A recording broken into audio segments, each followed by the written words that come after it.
Welcome to माँ सावित्री शिक्षा centre ring बांध सीतामढ़ी। जी हाँ, हम लोग क्लास 10th के सिलेबस पढ़ रहे थे और हम लोग आज क्लास 10th का थर्ड क्लास है। क्लास 10th का थर्ड क्लास है और आज हम लोग पढ़ने वाले हैं गांधी युग। कल की क्लास में हम लोगों ने पढ़ा था बंगाल विभाजन। क्या था? बंगाल विभाजन। और हम लोग बंगाल विभाजन की बात करते हैं। चलिए हम लोग स्टार्ट करते हैं क्लास को और हम लोग बंगाल विभाजन की बात करते हैं। बंगाल विभाजन सन 1905 ईस्वी में हुआ था और बंगाल विभाजन जब सन 1905 ईस्वी में हुआ था उस समय बंगाल का वायसराय हुआ करता था लॉर्ड कर्जन। क्या था? Lord Curzon. देखिए उससे वैसे इसका नाम सिर्फ कर्जन था। लॉर्ड इसलिए लगाया जाता है, लॉर्ड का मतलब भगवान है। वहाँ जितना भी वायसराय आता था भारत में वो सब अपने आप को भगवान का दूत समझता था। और जब बंगाल विभाजन हुआ, बंगाल विभाजन के समय भारत का वायसराय हुआ करता था लॉर्ड कर्जन।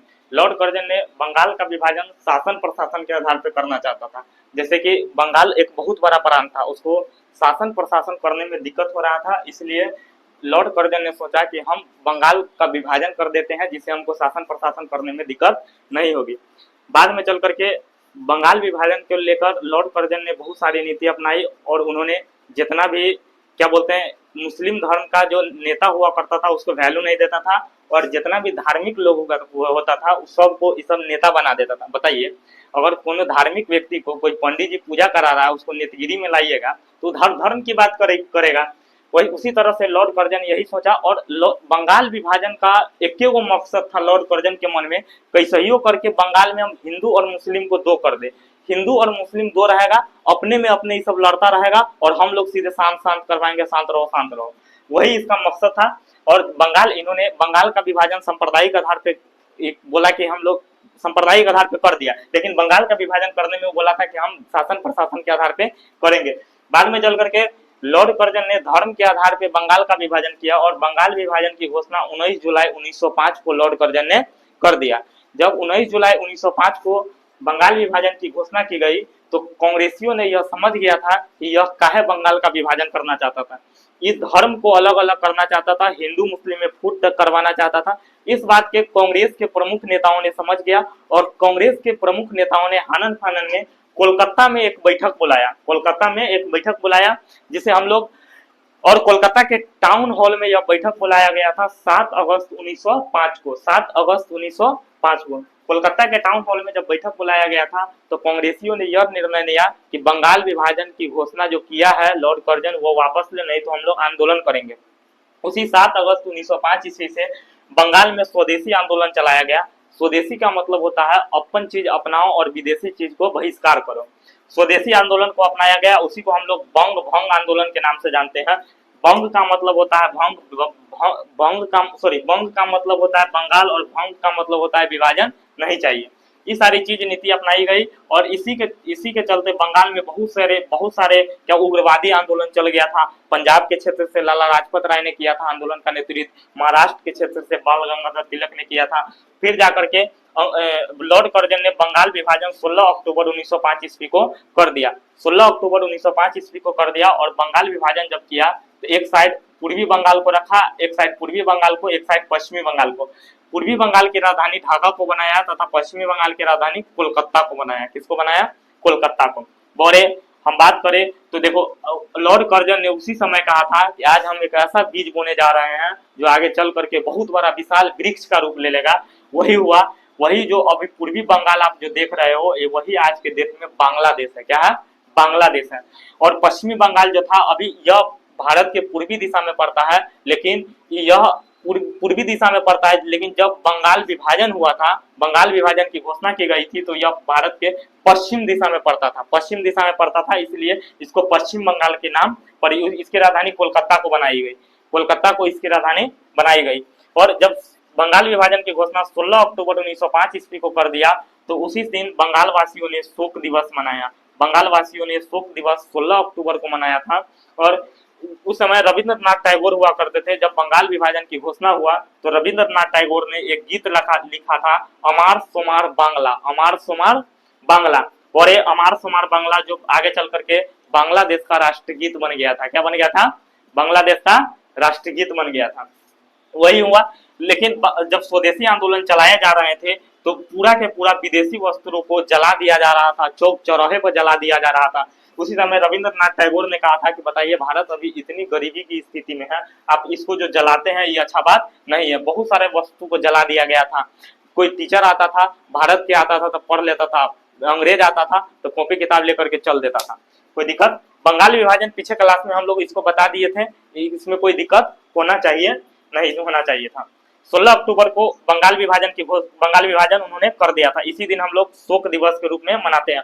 और वही बंगाल विभाजन जब हो रहा था तो आगे चल करके 1906 ईस्वी में, इतना समझ में आ गया है, 1906 ईस्वी में भारत का वायसराय बन करके आया था लॉर्ड मिंटो। लॉर्ड मिंटो ने मुस्लिम लीग की स्थापना आगा खां एवं सलीमुल्लाह खां के नेतृत्व में कर दिया। आगा खां एवं सलीमुल्लाह खान दो खान बंधु था, इसके नेतृत्व में उन्होंने मुस्लिम लीग की स्थापना कर दिया। आगे चल करके 1909 ईस्वी में मुस्लिमों के लिए पृथक निर्वाचन का क्षेत्र दे दिया।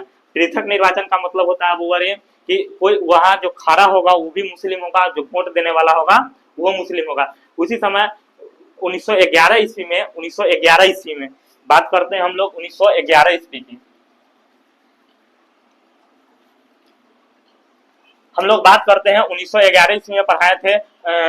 वहाँ इंग्लैंड के महारानी थी, महारानी मैरी और जॉर्ज राजा हुआ करता था, जॉर्ज पंचम राजा था, जॉर्ज पंचम के नेतृत्व में जब यह भारत आया, राजा जॉर्ज पंचम जब भारत आया तो यहाँ भारत में तृतीय दिल्ली दरबार का आयोजन हुआ था। तृतीय दिल्ली दरबार का आयोजन हुआ था दिल्ली में, दिल्ली दरबार का आयोजन हुआ। और इसी के आगमन पे भारत के मुंबई में गेटवे ऑफ इंडिया का निर्माण किया गया। भारत के मुंबई में गेटवे ऑफ इंडिया का, जिसे हम लोग आज के डेट में इंडिया गेट कहते हैं, इंडिया गेट का निर्माण किया गया। और इस समय भारत का वायसराय हुआ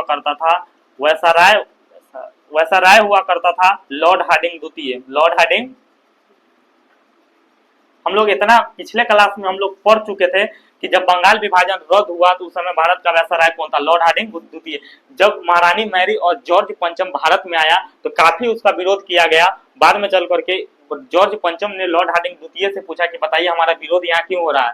तो लॉर्ड हार्डिंग द्वितीय ने सारा कहानी बताया और बोला कि जो बंगाल का विभाजन हुआ है इसलिए यहाँ सब विरोध आपका कर रहे हैं।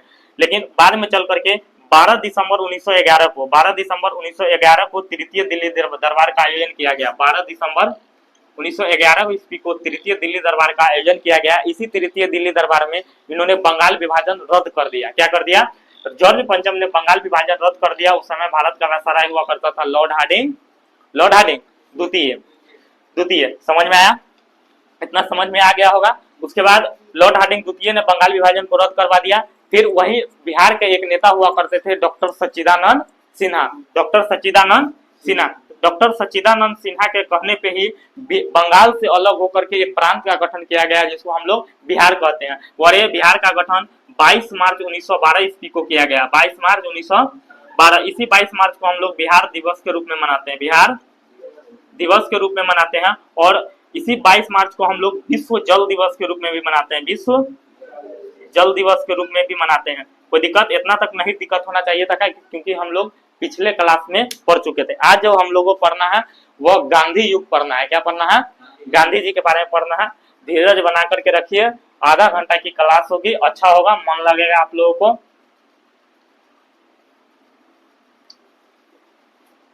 आज हम लोगों के साथ कुछ बच्चे भी बैठे हैं। क्या रे, बोलो एक बार।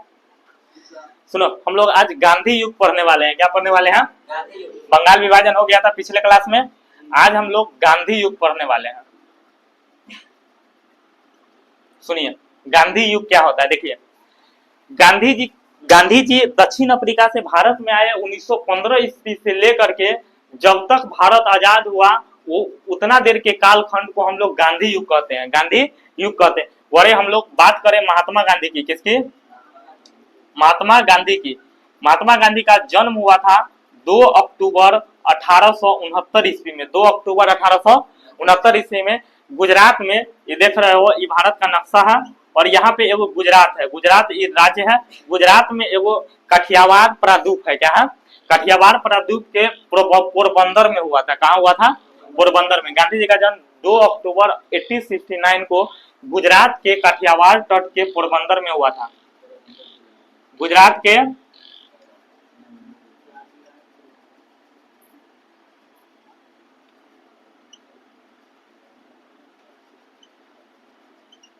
गांधी जी का जन्म गुजरात के काठियावाड़ तट के पोरबंदर में एक बनिया परिवार में हुआ था। कौन परिवार में हुआ था?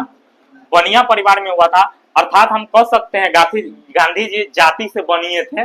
गांधी जी जाति से बनिए थे, कोई दिक्कत नहीं होना चाहिए। इसके बाद हम लोग गांधी जी के पिता की बात करते हैं तो बोल रहे गांधी जी का पिता का नाम था करमचंद गांधी। क्या था?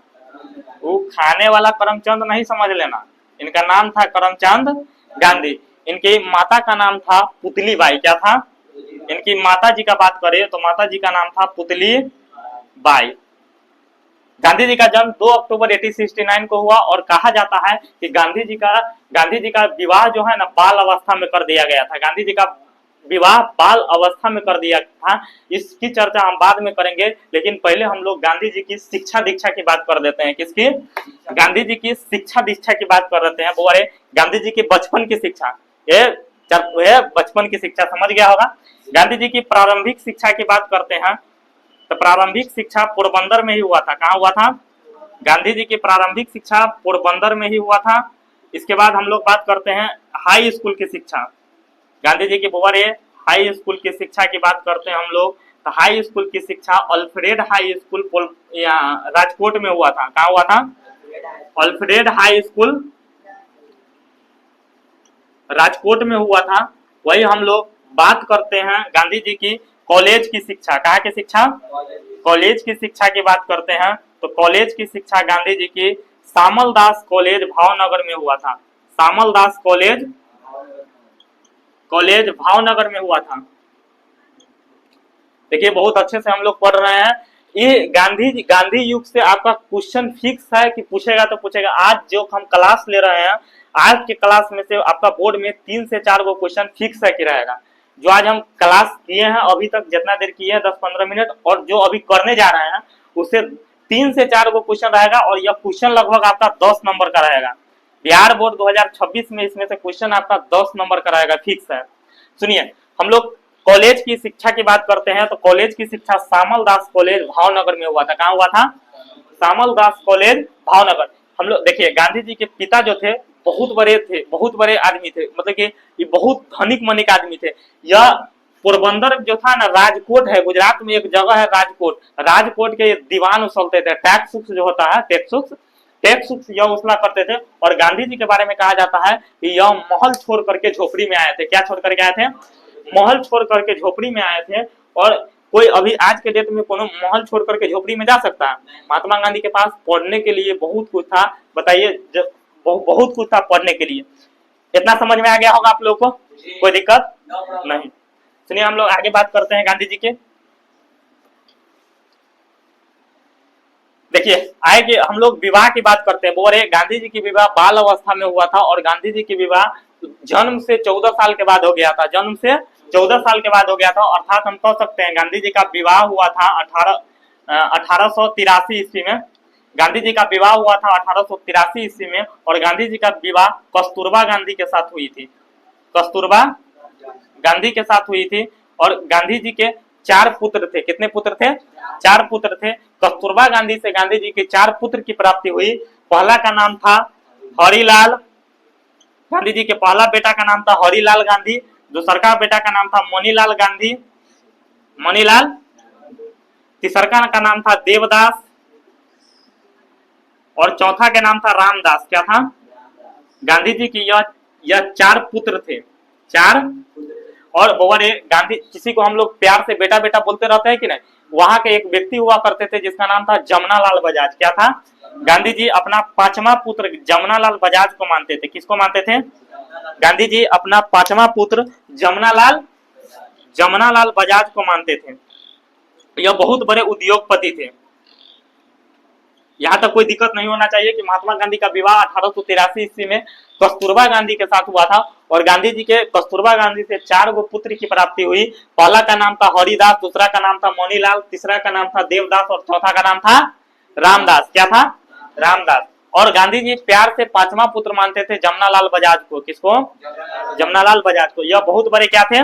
उद्योगपति थे। समझ में आ गया होगा इतना तक? इतना तक कोई दिक्कत नहीं हुआ होगा। कई बार तक गांधी जी को अपना पत्नी से इस बात के लिए झगड़ा हो जाता था। गांधी जी इसकी पत्नी कस्तूरबा गांधी कहती थी कि गांधी जी आप बताइए कि आप देश के लिए कूद रहे हैं, देश आपको याद रखे न कि देश आपको याद रखेगी न ये 4 वो बाल बच्चा के। गांधी जी कह रहे थे इसको, ये 4 वो है तो ये अपना जीवन है, अपन ये अपना समझेगा कि हम इसको क्यों समझने जाएंगे, हमारा जो काम है हम कर रहे हैं। इस बात के लिए कई बार महात्मा गांधी की पत्नी से झगड़ा हो जाता था। लेकिन आगे की हम बात करते हैं महात्मा गांधी की। महात्मा गांधी को बाद में विवाह के बाद महात्मा गांधी को पढ़ने का मन हुआ वकालत की पढ़ाई। किस चीज की पढ़ाई? महात्मा गांधी ने वकालत को हम लोग बैरिस्ट्री के नाम से जानते हैं। महात्मा गांधी की वकालत की पढ़ाई करने की बात करते हैं तो महात्मा गांधी 1888 ईस्वी में लंदन चले गए। कहाँ चले गए? लंदन में वकालत की पढ़ाई करने। किसकी पढ़ाई करने? लंदन क्यों गए थे? वकालत की पढ़ाई करने। वहां वकालत का कोर्स होता था 3 साल का। फिर 3 साल के बाद महात्मा गांधी कहाँ आ गए थे? उन्होंने भारत वापस आ गए थे 1891 ईस्वी में। कब आ गए थे? 1891 ईस्वी में वह भारत आ गए थे और अब महात्मा गांधी पूरी तरह से वकील बन चुके थे। 1891 ईस्वी में जब इन्होंने भारत आया तब महाराष्ट्र और गुजरात के क्षेत्र में इन्होंने वकालत करना शुरू किए। लेकिन वकालत की दृष्टि से हम बात करें तो महात्मा गांधी एकदम असफल थे। क्या थे? असफल थे। फिर उन्होंने एगो गुजरात में एगो बहुत बड़े व्यापारी हुआ करता था जिसका नाम था दादा अब्दुल्ला। क्या थे? दादा अब्दुल्ला। दादा अब्दुल्ला का व्यापार गुजरात के साथ साथ बहुत बड़े व्यापारी थे दादा अब्दुल्ला।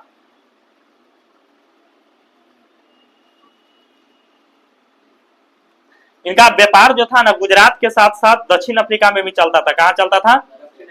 दक्षिण अफ्रीका में भी चलता था। किसी कारणवश इनका एगो केस हो गया था दक्षिण अफ्रीका में। क्या हो गया था? Case.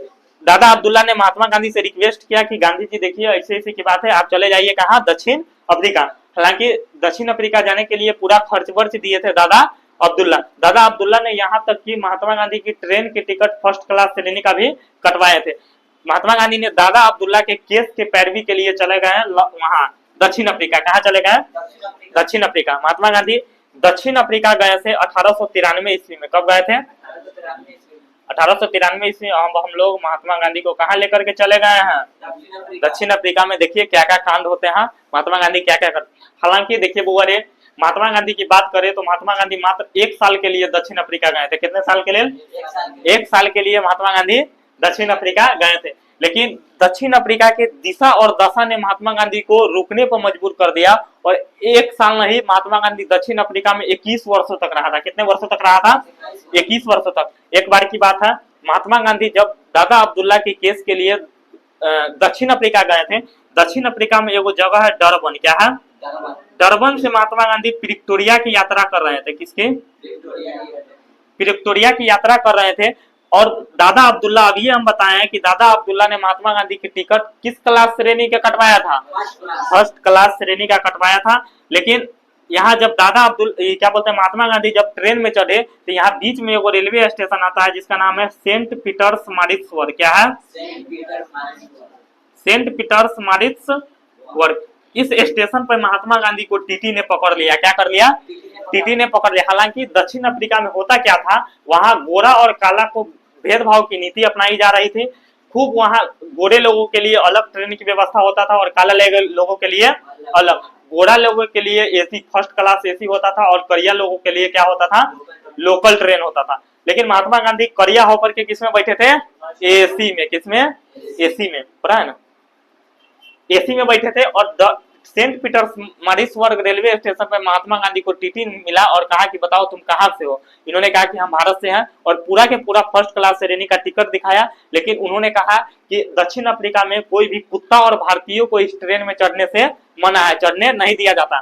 Saint Peters Maritzburg railway station पे महात्मा गांधी को लात मार करके बाहर निकाला गया। लात मार कर को बाहर फेंक दिया गया।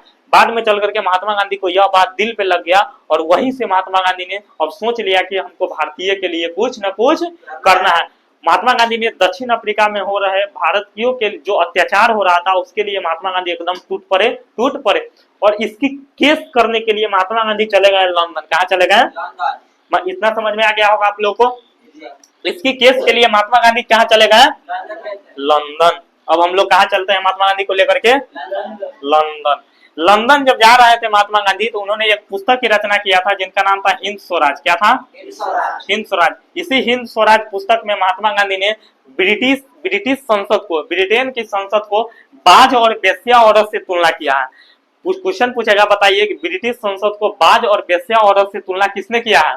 महात्मा गांधी हो जाएगा। महात्मा गांधी ने ब्रिटिश संसद की तुलना बाज और वेश्या औरत से किया, और बाद में चल करके जब महात्मा गांधी फिर यहाँ केस जीत गए, रेलवे बोर्ड छोड़िए, रेलवे मैनेजर की बात नहीं करते हैं, रेलवे बोर्ड तक ने महात्मा गांधी से माफी मांगा था कि फिर हमको आप माफ कीजिए। फिर बाद में चल करके फर्स्ट क्लास श्रेणी में ही महात्मा गांधी क्या किए, यात्रा किए।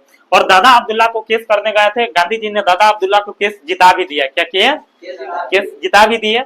और दक्षिण अफ्रीका में महात्मा गांधी 1000 करिया आदमी के लेकर के काला मार्च कर दिए। वहां रंग भेद की नीति थी, 1000 करिया ले चलो चलो हमारा साथे बस लेकर के करिया मार्च, 1000 व्यक्ति को लेकर के काला मार्च कर दिए थे। बाद में चल करके भारतीयों के लिए बहुत लड़े। और वही हम बात करते हैं,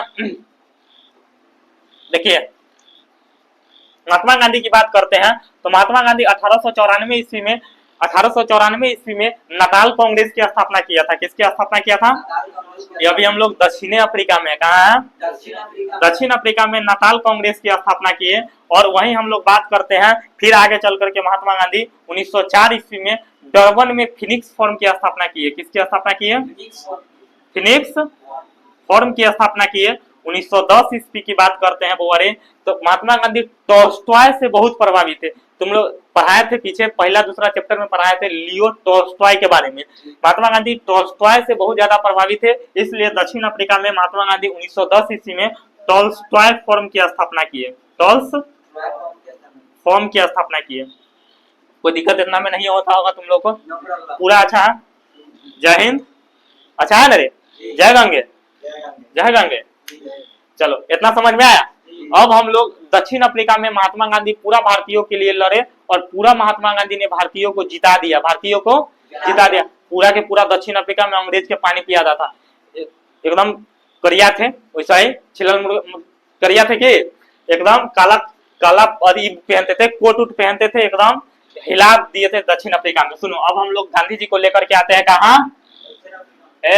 भारत में लेकर के आते हैं। कहाँ लेकर के आते हैं? भारत में।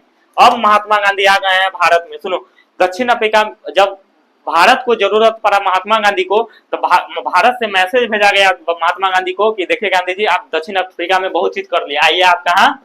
भारत। भारत में महात्मा गांधी 9 जनवरी 1915 ईस्वी को आए। कब आए? 9 जनवरी 1915 ईस्वी का। अरे तू तो मुस्कुरा रहा है।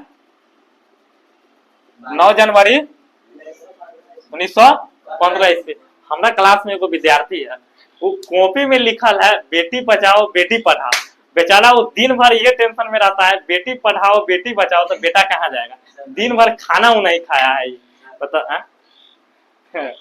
यो गांधी जी लिखा करिया है, कोई शक की बात नहीं है। सुनो, 9 जनवरी 1915 ईस्वी को कहाँ आ गए महात्मा गांधी? भारत आ गए। सुनो, अब भारत में महात्मा गांधी 9 जनवरी 1915 ईस्वी को आए। यह 9 जनवरी को हम लोग भारतीय प्रवासी दिवस के रूप में मनाते हैं। कौन दिवस? भारतीय प्रवासी दिवस के रूप में मनाते हैं। क्वेश्चन पूछे हुआ है कि बताइए महात्मा गांधी ने दक्षिण अफ्रीका से भारत कब वापस आया? क्या नहीं हो जाएगा जी? 9 जनवरी 1915 ईस्वी को। इसी दिन हम लोग भारतीय प्रवासी दिवस मनाते हैं। हल्ला नहीं करना, धीरे धीरे म्यूट रहो, म्यूट, नहीं तो मौत से नहीं डर लगता है क्या तुम लोगों को? करेजी फाड़ देंगे। सुनो, 9 जनवरी 1915 ईस्वी को जब महात्मा गांधी आए, तो अब सोच लिए थे महात्मा गांधी हम यहाँ क्या करेंगे? आंदोलन करेंगे। क्या करेंगे? महात्मा गांधी जैसे ही फरफरा रहे थे आंदोलन करे, तो महात्मा गांधी के वो भारत में राजनीतिक गुरु हुआ करते थे, गोपाल कृष्ण गोखले। महात्मा गांधी के राजनीतिक गुरु कौन थे? अच्छा रुको रुको, धीरे धीरे।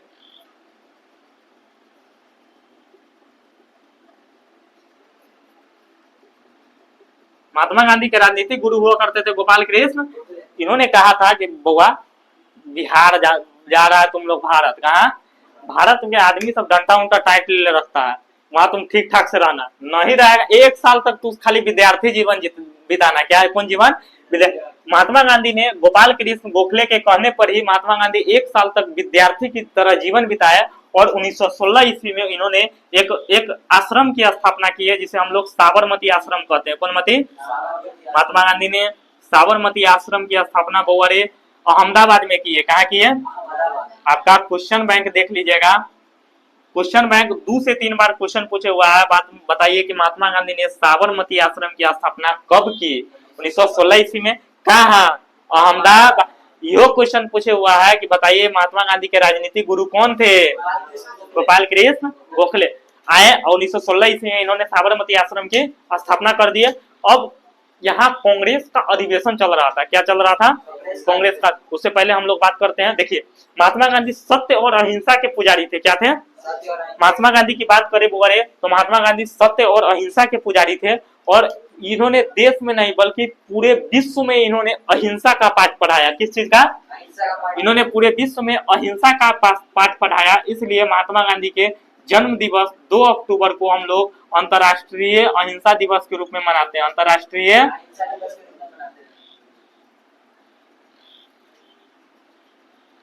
इसी 2 अक्टूबर को बोले गांधी जयंती मनाया जाता है। गांधी जयंती मनाया जाता है। कोई दिक्कत? महात्मा गांधी की जीवनी लिखा था डीजी तेंदुलकर ने। किसने लिखा था? महात्मा गांधी की जीवनी की बात करें, महात्मा गांधी की जीवनी डीजी तेंदुलकर ने लिखा था। ये दरोगा में क्वेश्चन पूछे हुआ है कि बताइए महात्मा गांधी की जीवनी किसने लिखा था? डीजी तेंदुलकर। इतना पूरा हो गया है। अब लोग आते हैं, हम लोग मार धार पे गांधी जी कैसे आंदोलन किए थे, कैसे कैसे क्या हुआ था, धोती कुर्ता कैसे पहने थे महात्मा गांधी, इस चीज की हम लोग बात करते हैं। जब महात्मा गांधी भारत में आए तो उन्होंने देखा कि भारत के किसान की स्थिति एकदम दयनीय है। उसी दिन से महात्मा गांधी कोट पैंट छोड़ करके पूरा के पूरा धोती कुर्ता क्या होने लगा? पहनने लगे। कोई दिक्कत नहीं है। अब हम लोग आ गए हैं भारत में 1916 की बात करते हैं। 1916 ईस्वी की हम लोग बात करते हैं। 1916 ईस्वी में कांग्रेस का अधिवेशन चल रहा था लखनऊ में। कहा? लखनऊ में कांग्रेस का अधिवेशन चल रहा था और इस अधिवेशन की अध्यक्षता कर रहे थे एसी मजूमदार। कौन कर रहे थे? इस अधिवेशन की बोरे अध्यक्षता की बात कर रहे हैं तो अंबिका चंद्र मजूमदार ने किया था। किसने किया था? अंबिका चंद्र मजूमदार ने इस अधिवेशन की अध्यक्षता किया। इस महात्मा गांधी पहली बार इस अधिवेशन में भाग लिए थे। भारत में आए थे और पहली बार इस अधिवेशन में भाग लिए। महात्मा गांधी कोट पहन के बैठल थे एकदम। पूरा अंग्रेज सब आ रहा था, बोल रहा था कि बताइए कौन व्यक्ति है, देखते हैं तरीका कौन अंग्रेज के पानी पिया के रख ले, कौन अंग्रेज के पानी पिया के रख आता था। महात्मा गांधी से गुड मॉर्निंग करता था, हाई टाई करता था। महात्मा गांधी को ये चीज पसंद नहीं लगा। महात्मा गांधी गुड मॉर्निंग हम करने आए जी, अधिवेशन करना है तो गुड मॉर्निंग क्या चीज का? अंग्रेज पानी पी लिया था महात्मा गांधी से दक्षिण अफ्रीका में, पूरा के पूरा तहस नहस कर दिए थे। और याद रखिएगा महात्मा गांधी ने सत्याग्रह शब्द का प्रयोग सर्वप्रथम दक्षिण अफ्रीका में ही किया था। कहाँ किए थे? दक्षिण अफ्रीका में महात्मा गांधी ने सत्याग्रह शब्द का प्रयोग किए थे। और जितना भी आंदोलन सीख करके आए थे भारत में, सब के सब दक्षिण अफ्रीका से ही सीख करके आए थे।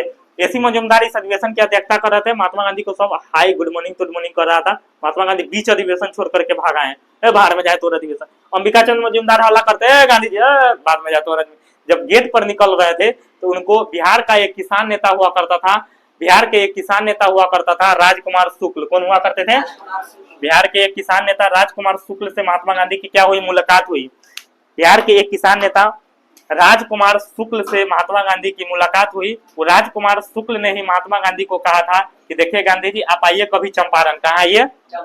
चंपारण में किसानों से जबरदस्ती नील की खेती करवाया जा रहा है। अभी कभी आप आइए वहां चंपारण में और देखिए क्या क्या हो रहा है। महात्मा गांधी ने उनको कहा ठीक है, तथास्तु, हम आएंगे चंपारण में। महात्मा गांधी अगले साल 1917 में, कहा? अगले साल 1917 ईस्वी में चले गए। कहा? चंपारण। गांधी जी के साथ राजकुमार शुक्ल भी थे ना। राजकुमार। अब हम लोग पढ़ते हैं चंपारण सत्याग्रह, है ना? ठीक है ना? चंपारण सत्याग्रह सुनिए, बोले चंपारण सत्याग्रह समझिए। और इससे क्वेश्चन फिक्स है कि ऑब्जेक्टिव आता है। ऑब्जेक्टिव क्वेश्चन पूछा हुआ है कि चंपारण सत्याग्रह कब हुआ। अब आप लोग समझ आइएगा 1917 ईस्वी में चंपारण सत्याग्रह हुआ। जब महात्मा गांधी चंपारण आए तो इन्होंने किसान की स्थिति को देखा और कहा ये तो गलत बात है। वहां एक्चुअली होता क्या था कि वहां चंपारण में 3/20 भूभाग पे, यानी कि 20 कट्ठा में 3 कट्ठा जबरदस्ती नील की खेती करवाया जा रहा था। किसकी खेती? नील की खेती। और जहां भी नील की खेती होता था 5 से 6 साल तक वहां अनाज नहीं उगता था। बाद में चल करके महात्मा गांधी ने इस चीज को देखा और कहा कि ये तो गलत बात है, सरासर गलत बात है। तो क्या 30 मिनट हो गया, रिकॉर्ड हो जाएगा ना। देखो 20 कट्ठा में 3 कट्ठा नील की खेती करवाया जा रहा था। महात्मा गांधी को ये चीज बुरा लगा, कहा ठीक है हम लोग देखते हैं, डीएम हमसे बात करते हैं। वहां चंपारण के लोग इतना डरे हुआ था अंग्रेजों से, अब कह रहा था सब महात्मा गांधी कह रहे हैं चंपारण को, चलिए आप देखते हैं कि कुछ ना कुछ करेंगे, हम लोग करेंगे कुछ ना कुछ। लेकिन वहां की स्थिति इतना था कि डरे हुआ था पूरा किसान, क्या हुआ था, डरे हुआ था। महात्मा गांधी गए और कहे चलो तुम लोग हम देखते हैं। गांधी जी गए तो कहा, वहां के लोग था, अब बुढ़ाओ पिटाई तो, अब बुढ़ाओ पिटाई तो, पूरा के पूरा गए गांधी जी और डीएम में से आधा घंटा इंग्लिश में बात किए। वहां के डीएम को हिला दिया था कि जिस देश से तुम आया है उस देश के हम सबसे बड़े यूनिवर्सिटी से वकालत की पढ़ाई करके आए हैं। जब डीएम से बात किए, वहां की जनता को लगा काची जी डीएम को पढ़ दिया मंत्र। वहां की जनता सब चप्पल हाथ में रख करके गांधी जी के साथ बैठल था। बताइए बिहार में कोनो व्यक्ति ट्रेन में जाता है तो चप्पल सिरहाना के तरी में रखता है क्या रे, और वहां चप्पल लेकर के बैठल है कि कहिए कैसे आंदोलन होगा, अंग्रेज मारेगा, बुढ़ाऊ को मारेगा, हम लोग भाग जाएंगे। लेकिन वहां हुआ ऐसा नहीं। 2-3 दिन जब महात्मा गांधी रहे तो पूरा चंपारण की जनता महात्मा गांधी के साथ आने लगे।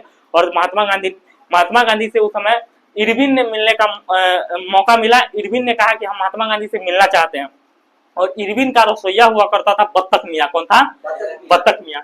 बत्तख मियाँ को इरविन ने कहा कि देखिए हम जाते हैं गांधी जी को कहने कि आप खाना खा लीजिए, और जैसे ही वो खाना खाने आएंगे तो उस खाना में जहर मिला देना। क्या मिला देना?